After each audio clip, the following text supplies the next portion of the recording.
जय हिंद दोस्तों, कैसे हैं आप लोग। उम्मीद करते हैं कि आप लोग स्वस्थ होंगे और अपने कार्यों में व्यस्त होंगे। तो आज की क्लास शुरू करते हैं। जैसा कि हम लोग पढ़ रहे हैं वन शॉट के बारे में, और वन शॉट वीडियो में हम आपको जल्दी जल्दी कोशिश करेंगे कि आपका जो कोर्स है वो कंप्लीट है। लेकिन उससे पहले मैं ये कहूँगा, क्या कहूँगा कि जमीन पर बैठकर क्या आसमान देखता है, परों को खोल जमाना उड़ान देखता है। इसलिए बैठकर सोचते मत रहिए, अपने कार्य में लगे रहिए। सारा चिंता द्वेष सब कुछ छोड़कर अपने कार्यों में लग जाइए, क्योंकि अभी आपका लक्ष्य है, आपका सपना, आपका ड्रीम, क्योंकि आपको आगे बढ़ते जाना है। इसलिए बैठिए मत, लगे रहिए, पढ़ते रहिए। अभी बेचारा भीम कोई भी मामला नहीं होना चाहिए, ठीक है। अभी सिर्फ एक ही मामला है कि बस परीक्षा परीक्षा परीक्षा परीक्षा। तो ध्यान से लगे रहिए, एकदम बिल्कुल जो पढ़ा है उसको रिवीजन करिए, बस इतनी सी बात है। तो आज हम लोग चर्चा करेंगे क्लास 12 का जो पहला चैप्टर है उसका हम तो शॉर्ट रिवीजन समझते हैं। जो पहला चैप्टर है क्लास 12 का वो है पुष्पों में लैंगिक जनन, sexual reproduction in flowering plant. हालांकि इससे पहले जो है कि मैं ये बता दूं कि जो जनन है ना, वह एक ऐसा प्रक्रम होता है जो अपनी ही जाति में अपने ही समान क्या करते हैं कि संतानोत्पत्ति करते हैं। दुनिया के जितने भी जीव हैं वो सभी जन्म करते हैं, और जन्म का जो मुख्यतः उद्देश्य होता है कि प्रत्येक ही जाति या जीव ये चाहता है कि हमारा जो अस्तित्व है इस धरती पर बना है।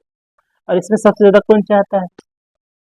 मनुष्य, क्योंकि मनुष्य की आबादी जो है कि वो दिन ब दिन बढ़ती जा रही है,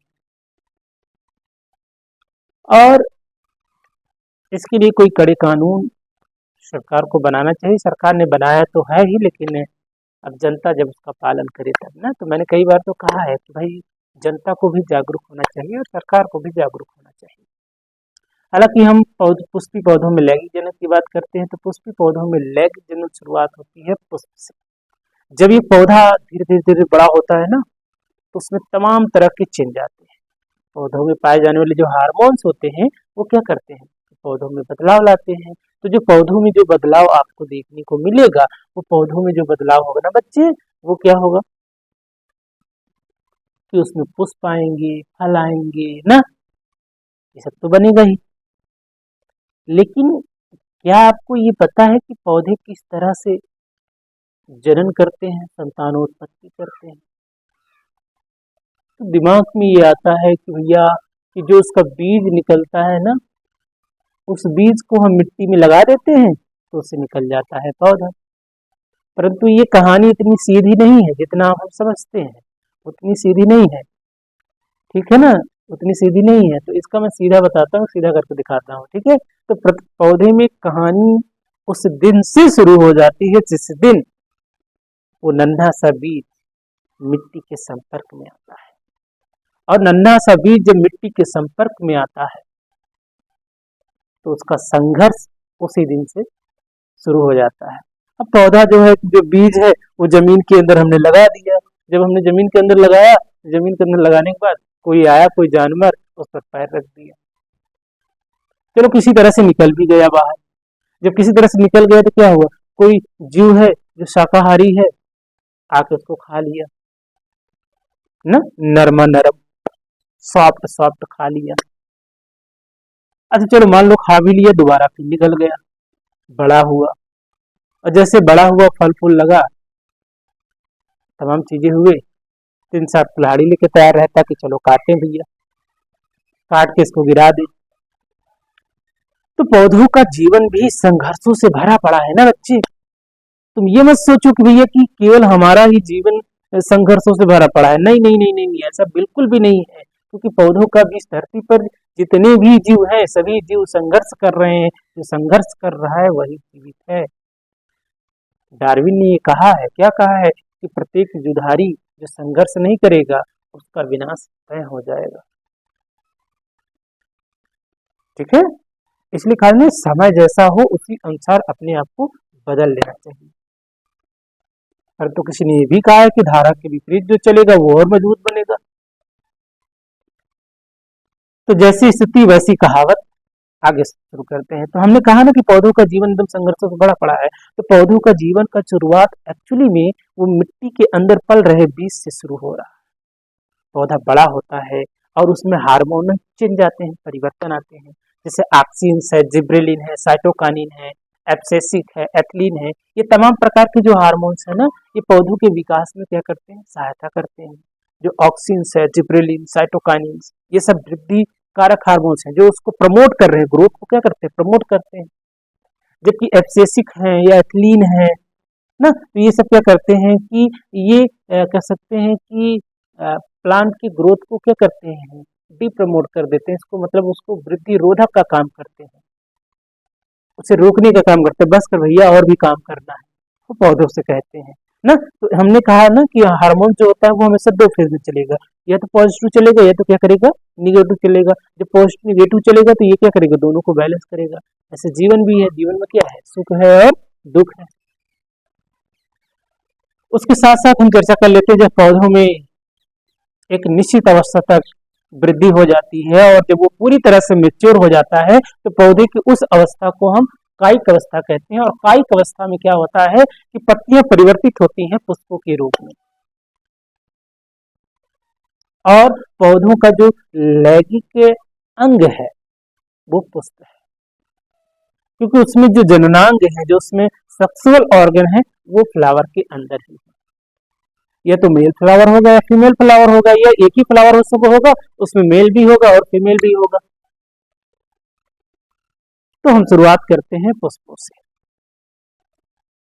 चाह नहीं मैं सुरबाला के गहनों में गूंथा जाऊं, ये पुष्प की अभिलाषा आप लोगों ने तो पढ़ी होगी। तो पुष्प एक्चुअली में जितने सुंदर दिखते हैं ना, उतना उनको संघर्ष भी करना पड़ता है। एक नए पौधे के विकास में जितना बीज का महत्व है उतना पुष्प का भी महत्व है। पुष्प यूं ही आकर्षित नहीं करते हैं, उनमें छिपा होता है जीवन का रहस्य। तो पुष्प जो है पौधों की जो है लैंगिक अंग कहलाते हैं, क्योंकि यहीं से इनकी जीवन लीला आरंभ होती है। तो पुष्प जो होते हैं वो पत्तियों के परिवर्तित रूप होते हैं। किसके रूप होते हैं बेटा, परिवर्तित रूप होते हैं, चेंजेस होते हैं, तो बन जाते हैं फ्लावर। अब फ्लावर का क्या योगदान, जो पुष्प है उसका क्या जो है कि महत्व है समाज में। विज्ञान में इसको किस भाषा में इसको पढ़ते हैं, अगर हम पुष्पों का अध्ययन करते हैं तो इसके टर्म को हम बोलते हैं एंथोलॉजी। पुष्पों का जो अध्ययन है वो कहलाता है क्या, एंथोलॉजी कहलाता है। जबकि पुष्पों की खेती एक बड़े पैमाने पे की जाती है, उसको हम बोलते हैं फ्लोरिकल्चर। अब आदमी जो फ्लोरिकल्चर करता है, पुष्पों की खेती बड़े पैमाने पर खेती करता है, तो ये जानते हो कि देवी देवताओं ये तमाम कार्यों को जो है कि जैसे पूजा इत्यादि क्रिया के लिए जो है इसमें पुष्प की आवश्यकता होती है। कोई मंत्री महाशय आ गए, कोई विधायक आ गए, कोई IAS PCS रैंक अधिकारी आ गए, या कोई सम्मानित व्यक्ति आ गया तो उसका माल्यार्पण किया जाता है।